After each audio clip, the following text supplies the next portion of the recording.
Biblicassette, le commentaire de la Bible, une réalisation de Magnétora.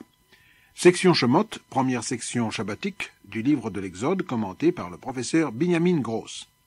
Exode, chapitre 1, 2, 3, 4, 5 et chapitre 6, verset 1.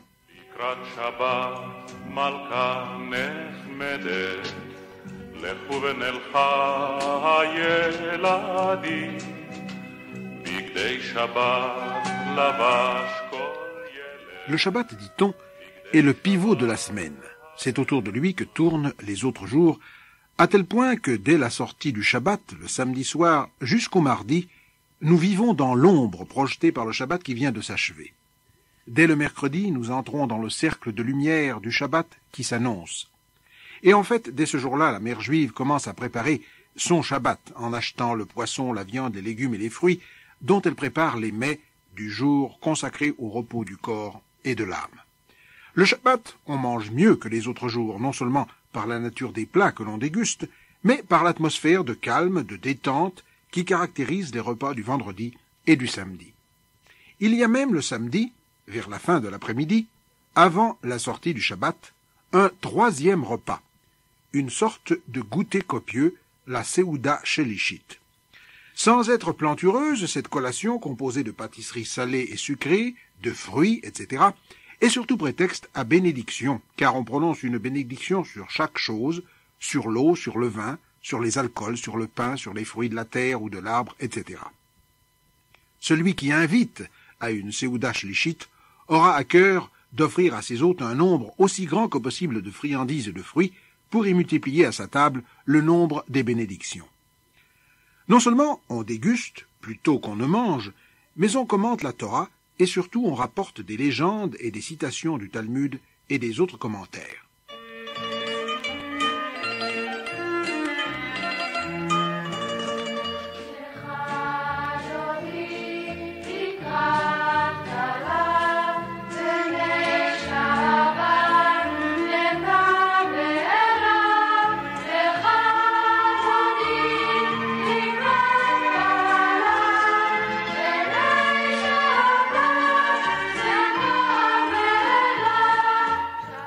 Les sages de Safed racontent depuis des générations qu'un vendredi après-midi, alors que le soleil était encore haut dans le ciel, Rabbi Yitzhak Luria Ashkenazi, que l'on nommait Ha'ari, le lion de Safed, descendait les ruelles de la ville de Galilée entouré de ses disciples. Il se rendait ainsi en procession dans la plaine pour y accueillir le Shabbat par des prières et des hymnes. Lorsque Shlomo Alkabetz entonna son Lechadodi, les disciples se mirent à battre des mains et à danser avec ferveur, appelant le Shabbat de tous leurs vœux. Soudain, un grand silence figea tous les fidèles, qui s'immobilisèrent sur place, et dans le calme et la paix du soir qui enveloppait peu à peu les collines et les maisons, la voix du Hari se fit entendre. « Aimeriez-vous monter à Jérusalem avant le commencement du Shabbat, pour y célébrer la journée du Seigneur dans la ville sainte ?» Quelques-uns des disciples répondirent avec empressement « Nous sommes tout à fait prêts ».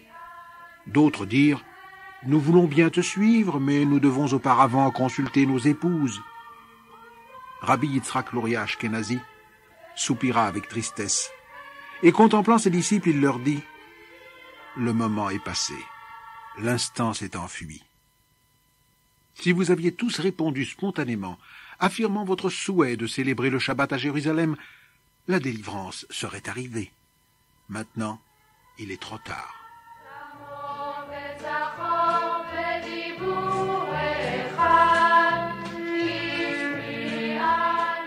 Il n'est jamais trop tard pour célébrer le Shabbat, en commençant par un Shabbat. Le Shabbat où, avant toute chose, on doit lire une portion de la Torah. Celle d'aujourd'hui commence le livre de l'Exode et s'appelle Shemot, les noms. Professeur Binyamin Gross. Le second livre du Pentateuque nous entretient de la formation du peuple juif. Après l'histoire de la famille d'Abraham, voici maintenant l'histoire du peuple juif en lui-même. Cette histoire commence non pas par un bruit assourdissant de bataille, mais au contraire par un asservissement et même une volonté d'extermination. Signe prémonitoire de toute l'histoire juive qui s'est déroulée sous le signe d'un exil qui, dès les premiers pas du peuple, se fait voir ici au début de notre second livre. Mais, tandis que le peuple est soumis à une bataille extrêmement dure et à un asservissement terrible, l'un de ses fils, Moïse, est miraculeusement épargné. Il est même adopté par la princesse du Pharaon, il est éduqué à la cour du Pharaon, et voici qu'à un certain moment, il assiste à une scène de violence et il réagit violemment en faveur de celui qui est opprimé. Il est obligé de se réfugier à la suite de cet incident à Madian, et là encore, il fera preuve de courage en protégeant les bergères, et il épousera d'ailleurs l'une d'elles, Tsipora, la fille de Jéthro. Et après ces événements, nous voyons Moïse qui est appelé par Dieu lors de la cérémonie du buisson ardent, la vocation du buisson ardent, et Dieu lui impose la mission de se rendre en Égypte pour sauver ses frères. C'est accompagné de son frère aîné, Aaron, qui se présentera devant Pharaon, mais son intervention ne fait que renforcer l'oppression contre les Juifs, et notre sidra se termine pour un point d'interrogation: que va nous réserver l'avenir? Bien, ça c'est l'analyse des événements racontés. Maintenant, quelles sont les leçons, quels sont les motifs qui traversent cette sidra? Il y a évidemment de nombreux motifs. Nous pourrions nous arrêter au sens de l'asservissement, nous pourrions nous arrêter au motif de l'exil. Je voudrais, quant à moi, retenir essentiellement le thème de la vocation de Moïse et voir quelle est la signification générale, humaine, de cette vocation. Voyons d'abord, le texte de la Torah nous dit peu de choses sur la jeunesse de Moshe.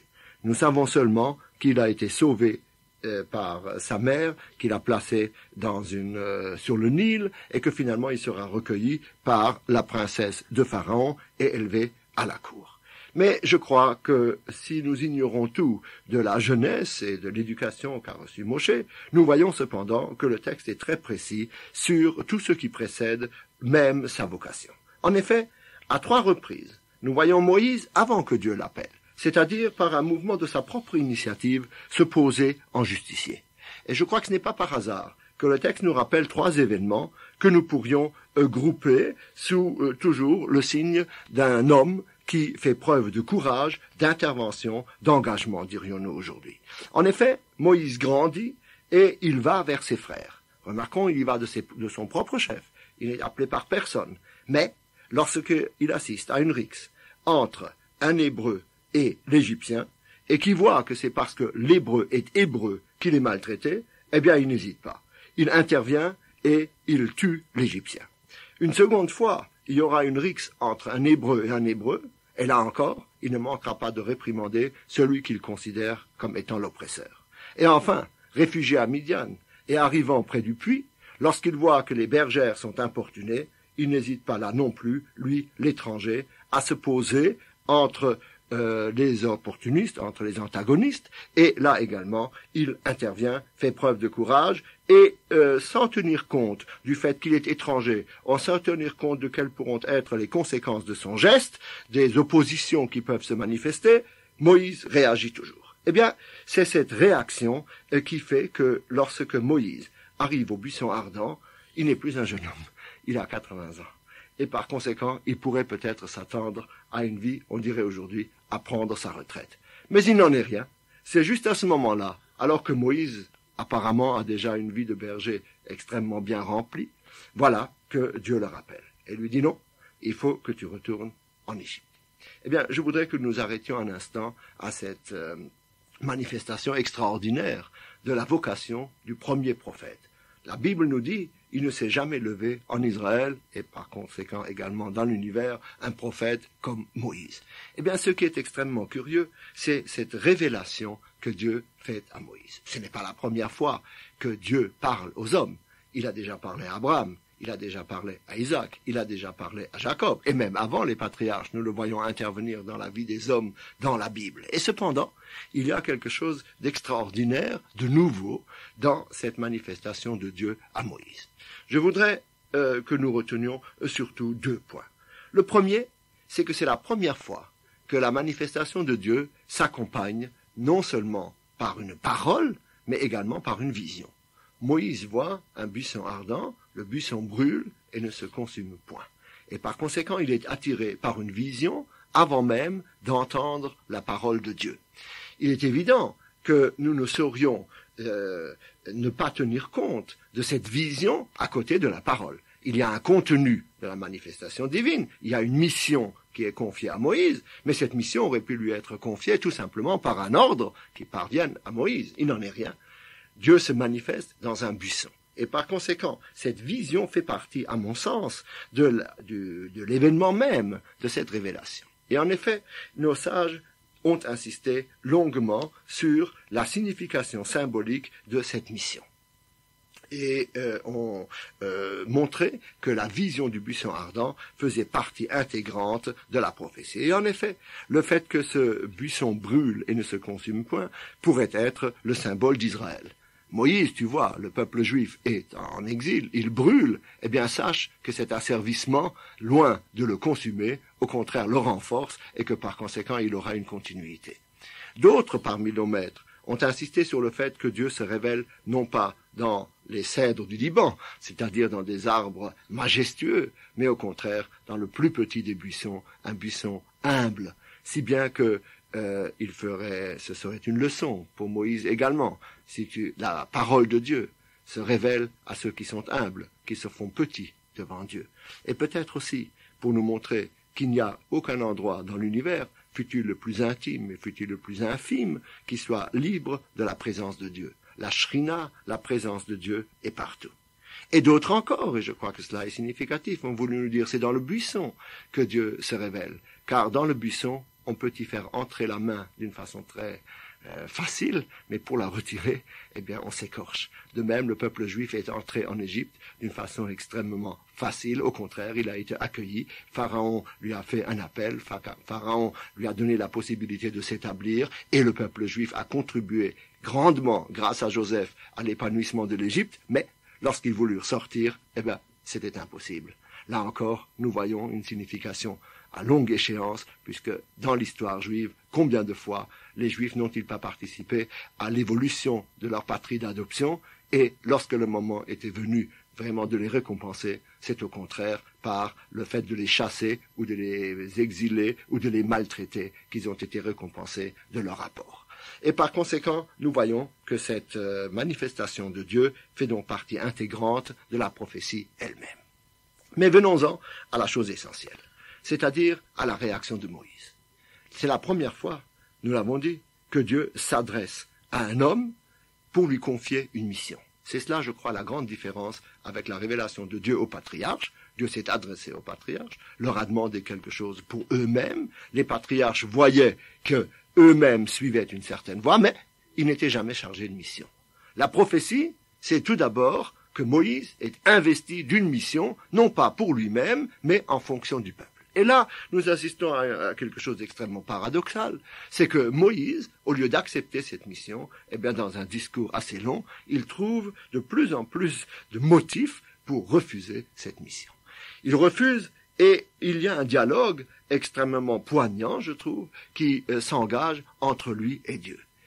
J'en ai retenu 5 motifs. D'abord, il dit « Qui suis-je » pour aller, c'est-à-dire tu m'as choisi moi, mais je suis indigne. Qui suis-je? Et Dieu lui répond ben ça ne fait rien, je serai avec toi. C'est-à-dire ta personne, en quelque sorte, même si tu ne te sens pas à l'heure actuelle, alors que tu es jeune dans le métier de prophète, pouvoir se présenter devant Pharaon, ne crains rien, je serai avec toi, tu seras mon instrument. Et alors Moïse dit ah oui, mais que leur dirai-je? C'est-à-dire quel est ton nom? Qui m'envoie? Par conséquent, ce n'est plus un argument sur sa personne, c'est un argument Dieu. Qui est Dieu? Qui es-tu pour m'envoyer? Dieu lui répond, eh bien tu leur diras, je suis le Dieu de l'histoire. Je suis Eyé, Asher Eyé, je suis celui qui est, c'est-à-dire j'ai été avec vous, commandent nos sages, dans cet exil, je serai avec vous dans des exils ultérieurs. En un mot, je suis le Dieu qui se manifeste dans l'histoire, je suis le Dieu de tes pères. Eh bien, maintenant c'est venu, le moment est venu où tu peux leur dire que Dieu est prêt à se manifester dans l'histoire. Et oui, dit Moïse, ne restant pas insensible à cet argument, mais tout de même refusant cette vocation, mais le peuple ne voudra pas m'entendre. Il dira bien, il y a bien Dieu, mais Dieu ne t'a pas envoyé. Est-ce que tu peux nous prouver véritablement que Dieu t'envoie? Et là, Moïse, par conséquent, trouve d'argument en argument. Il continue à dire maintenant que d'abord, lui est indigne. Ensuite, il ne sait pas qui est Dieu. Troisièmement, le peuple ne l'entendra pas. Quatrièmement, il dit, je suis bègue, je ne peux pas parler. Eh bien, comment Pharaon m'entendra-t-il? Et je ne peux pas me présenter devant Pharaon. Pharaon ne voudra jamais m'écouter. Et enfin, lorsque Dieu repousse tous ces arguments en lui disant que du fait que c'est lui qui l'envoie et qu'il est investi d'une mission, il finira par vaincre également et sa timidité et la hardiesse de Pharaon, eh bien, finalement, il dit cette phrase, « Shnachna beyad tishlach », eh bien, si vraiment tu veux envoyer quelqu'un, eh bien, envoie quelqu'un d'autre. C'est-à-dire, à bout d'arguments, Moïse, en quelque sorte, refuse la mission que Dieu lui impose. Et je crois que ce premier prophète est significatif, l'attitude de ce premier prophète est significative pour beaucoup de prophètes. Jérémie aura la même attitude, Ézéchiel aura la même attitude, et tout le monde sait que Jonas refusera également la prophétie. Je voudrais en retenir le thème général. Nous voyons que Dieu cherche un homme. Dieu a besoin d'un homme pour se manifester dans l'histoire. Et il est à la recherche d'un homme. Il voit Moïse ayant fait preuve dans sa jeunesse de courage et également de justice, puisqu'il intervient chaque fois, dans plusieurs cas, non seulement pour ses frères, mais également pour des étrangers. Chaque fois que se présente un cas de litige, Moïse est du côté de la justice. Ne voilà-t-il pas l'homme qui pourrait effectivement intervenir? Et c'est pourquoi Dieu s'adresse à lui. Et il lui confie la mission de sortir le peuple juif d'Égypte afin de créer ce peuple juif. Eh bien, Moïse refuse et trouve tous les arguments possibles, comme les prophètes par la suite le trouveront. Mais nous le savons, la voix de Dieu finit par s'imposer à lui. Dieu cherche un homme pour une mission, l'homme s'esquive, mais l'homme ne pourra pas s'esquiver. Finalement, la parole de Dieu s'emparera de lui, il sera saisi, et une collaboration s'instaurera entre l'homme et Dieu, et c'est cela, en fond, le sens de la prophétie. On pourrait conclure que le buisson brûle, mais n'est pas consumé, c'est-à-dire que la parole de Dieu, qui peut être considérée comme un feu qui brûle à l'intérieur de l'homme, s'empare de lui, le précipite vers ce que Dieu voudrait voir sa mission, mais ne le consume pas, c'est-à-dire que l'homme reste libre devant la parole, qu'il peut réagir, mais que finalement, c'est la voix de Dieu qui finit par s'imposer, et le prophète, malgré lui, se finira par être le porte-parole de ce que Dieu veut qu'il soit. Passons maintenant à la lecture prophétique qui suit celle du Pentateuque et qui est tirée du livre d'Isaïe, chapitre 27, versets 6 à 13, chapitre 28 et chapitre 29, versets 22 et 23. La Haftara de la semaine, tirée effectivement du prophète Isaïe, comporte des paroles de réprimande à Israël et à Juda, et termine sur l'annonce d'un retour qui finira par s'amorcer dans le peuple. Il faut dire que le lien entre cette paracha et la Haftara est assez ténu. Je crois que l'essentiel est dans le premier verset de la Haftara. En effet, le texte de la Torah nous dit que les enfants de Jacob sont venus en Égypte. Il emploie le terme habaïm, qui sont venus. Or, c'est un terme semblable qui est repris dans notre Haftara, faisant ainsi un rappel de son, disons, puisque le sens de habaïm qui est repris dans la Haftara est différent. Alors que dans le texte de la Torah, habaïm concerne les enfants d'Israël, dans le texte d'Isaïe, habaïm, ce sont les jours à venir. Les jours à venir, dit le texte, dans les jours à venir, Jacob produira des racines, Israël éclora et fleurira, et la surface du monde sera couverte de sa production. Par conséquent, il y a un rappel de la Sidra par ce mot, fil évidemment assez ténu qui lie les deux, la Haftara et la Sidra. Cependant, on pourrait peut-être trouver un rapport plus profond. C'est que notre Sidra se termine sur un échec. L'intervention de Moïse non seulement ne fera pas libérer le peuple juif, mais renforcera encore les mesures d'oppression de la part des autorités égyptiennes. Par conséquent, le peuple verra en Moïse un individu qui veut s'imposer, mais qui finalement ne réussit que non seulement à ne pas améliorer leur sort, mais au contraire à renforcer leur servitude. Or, il en est de même dans notre Haftara. Nous voyons le prophète s'adresser au peuple, et le peuple a une attitude méprisante envers les reproches du prophète. Par conséquent, identité de réaction de la part du peuple. Ajoutons que dans la tradition séfaradite, ce n'est pas ce texte qui est le texte de l'Haftarah, mais le texte de la vocation de Jérémie, et nous avons déjà dit que Jérémie, comme Moïse, refusera cette vocation s'en sentant indigne, et par conséquent, là, par contre, le lien est extrêmement clair entre la Haftarah et le texte de notre paracha.